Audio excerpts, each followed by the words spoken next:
Well, let me bring in Jide Olugbodi, who joins me live at the moment to do a review of these games. Well, Jide, very pleased to see you this evening. Well, Eddie Howe had spoken of the pain of elimination from the UEFA Champions League. Any of you, where does this elimination leave Newcastle United? Hi, Ike. It's good to be on your show again. Yeah, it would be painful, to him. I can understand him, especially after the good start they had. I believe the first game they drew 0-0 away in Milan, then they came home and beat the mighty PSG 4-1. So he must be scratching his head and thinking, how did we let this one go? Yesterday, they were one goal up against Milan as well, and the Toon Army was solidly behind them. So, but they blew it, and the form has not been good of late. I mean, they've shipped in 7 goals, I believe, in their last 2 games. They lost 3-0 to Everton, 4-1 to Tottenham. So I know he will be very disappointed because he's got the job now to go back in there and pick up the lads. And, with the Premiership, I think they're 7th now on the league table. So, they need to turn it around quickly. Now, Aaron Chukwueze, of course, came off the bench to score the winner, in that game against Newcastle United. You played in Europe yourself, and of course, you witnessed such big nights in Europe. How does it feel when you score, not just score on the night like that, but score the winner of the game?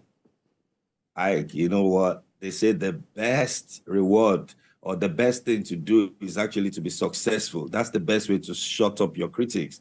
And, Chikwueze has had it tough since he moved to Milan. He was on the bench. So one of the things is you're on the bench and the game is going away from your team and your coach brings you on and you score like that. It's a phenomenal feeling. It's a winning goal. It's just not every goal. It's a winning goal 7 minutes to the end of the game. And that goal straight away puts him above the pecking order in his team. And it's hard. It's not an easy place to score in front of 76,000 spectators. I mean, the boy is done good. It's a Premiership team. It's not just any team there. So I'm sure the memories will stay with him. And I just hope he builds up his career in Milan and with Super Eagles from here. He's a fantastic lad. Now, the manner in which AC Milan, scored the winner. They came from a goal down to win, 2-1 eventually on the night. Do you think that this is the tonic that they need, to have a good run in the competition? Oh, yes, I agree with you, even though they've had to drop down, unfortunately, to the Europa League. But you know what? You have to just take what is handed to you in elite football in Europe. The game had everything in it for them. So I think it's a good learning experience for this crop of young boys. They had to come back from a goal down in front of the Toon Army. I mean, you need to play there, 76,000. I mean, they had to dig in, they had to persevere, they had to fight, they had to be patient and be clever. And ultimately, you know what? They changed their course. And someone once said in life that you can never underestimate the power you have to take your life in a new direction. So they've taken it in a new direction yesterday, and I just hope they can build from here and just go on to do, exploits in Syria and in Europe this season, like. And Manchester City doing what they know how to do best, of course, beating Belgrade, by 3-2. And Pep Guardiola, decided to give some young stars a chance in Europe. Yes, I mean, Ike, I looked at the lineup yesterday. I saw lots of young boys, coming on the big night in Europe, and they were taking on the team from Serbia, the top team from Serbia. And I can tell you, those boys with a few games, on their belts, under their belts as well. I mean, this Manchester City squad is not ready to be rolled over very soon. I'm happy for Pep Guardiola. I believe he's also been named as one of the top coaches or the top coach, in the world. So, you know what? Man City, they're on a high. And I think, and I can even tell you they're not in form yet when I look at the last few games in the Premier League. So when they get it right, woe betides the team that stands in front of them. But I'm happy for him. He's building a good squad there. And good luck to him, Ike. Now, the other big result of the night was the game between Antwerp and Barcelona. Did you expect that sort of upset? Ike, if I'm going to be totally honest, I actually felt it because, to be honest, Barcelona had qualified before yesterday's game. They beaten Porto, the closest team, back to back. So heads on. I mean, when you do the head-to-head, no matter what happened yesterday, they were going to qualify ahead of Porto. So I think he gave Xavi the chance to look at some of the boys who have probably been complaining, you don't give us chances, and the coach has to manage this kind of thing. So I think he could rest some good players. I know Pedro was not there, Gundogan was not there, Cancelo, Rafinha. So it was an opportunity for him to see the other boys. And I'm sure what he saw yesterday would do him well for the second half of the season as well.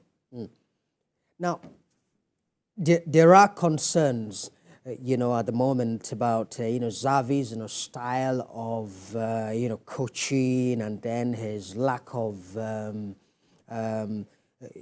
tactics in terms of, creating solutions, when they go through difficulties in games. Do you think that Xavi is starting to lose the dressing room at the moment?